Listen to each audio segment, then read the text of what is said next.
Hello friends, welcome back. आज हूँ आपना माटे चीज पनीर લીફાફાની રેસીપી લઈને આવી છું।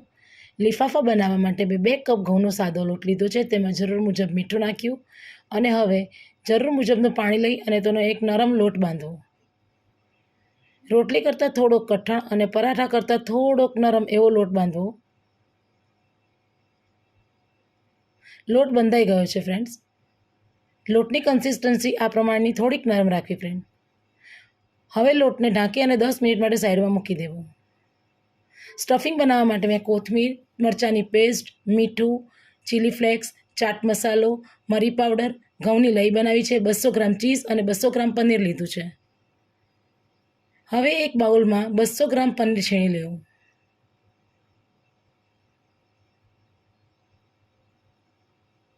પનીર ગ્રેટ થઈ જાય પછી તેમાં 200 ગ્રામ ચીઝ છીણી લેવી।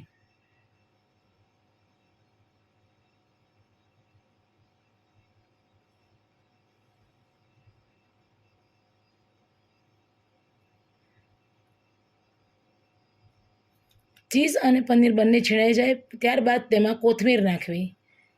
કોથમીરના પાતને ધોઈ અને સાફ કરી અને લઈ લીધા છે ફ્રેન્ડ્સ।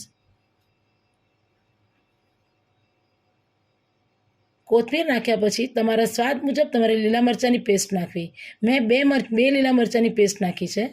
તમારા ઘરમાં બાળકો જે પ્રમાણે ખાતા હોય તે પ્રમાણે લીલા મરચાંની પેસ્ટ નાખવી। જેવું તીખું ખવાતું હોય તેવી જ પેસ્ટ નાખવી। ત્યારબાદ તેમાં સ્વાદ મુજબનું મીઠું નાખવું।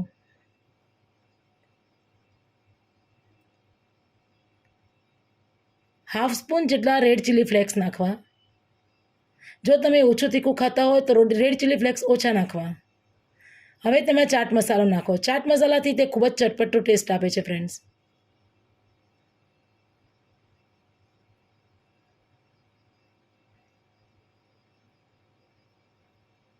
ત્યારબાદ તેમાં મેં હાફ ચમચી જેટલા બ્લેક મરી પાવડર નાખ્યો છે।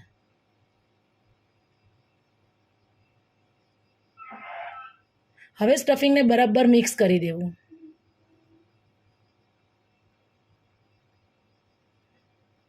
સ્ટફિંગ બરાબર મિક્સ થઈ જાય પછી તેને સાઈડમાં મૂકી દેવું।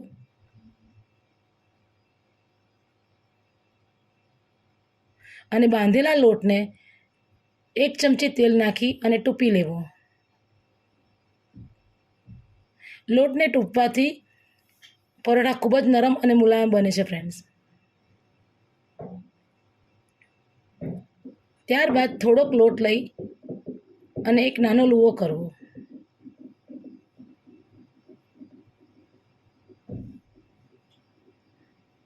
લુઓ થઈ જાય ત્યારબાદ તેની એક પતલી રોટલી વણવી। મેં સાઈડમાં લોઢી પણ ગરમ કરવા મૂકી દીધી છે ફ્રેન્ડ્સ। રોટલી વણાઈ જાય એટલે તેમાં બરાબર વચ્ચોવચ્ચ 2 ચમચી જેટલું સ્ટફિંગ ભરવું।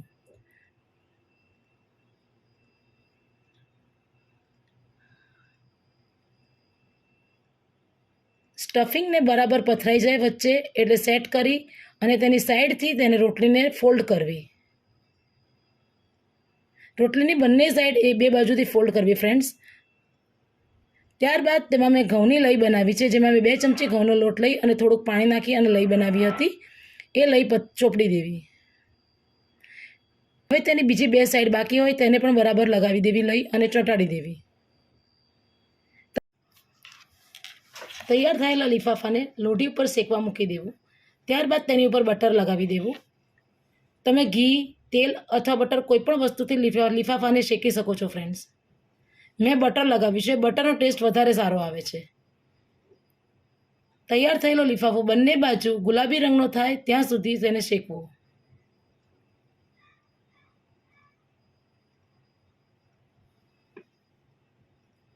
તમે જોઈ શકો છો ફ્રેન્ડ્સ, લીફાફા ઉપર આછા ગુલાબી રંગની ડિઝાઇન થવા માંડી છે।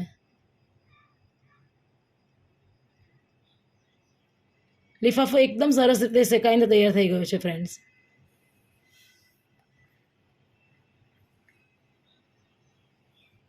જુઓ ફ્રેન્ડ્સ, લીફાફા તૈયાર છે અને તે ખાવામાં ખૂબ જ ટેસ્ટી લાગે છે।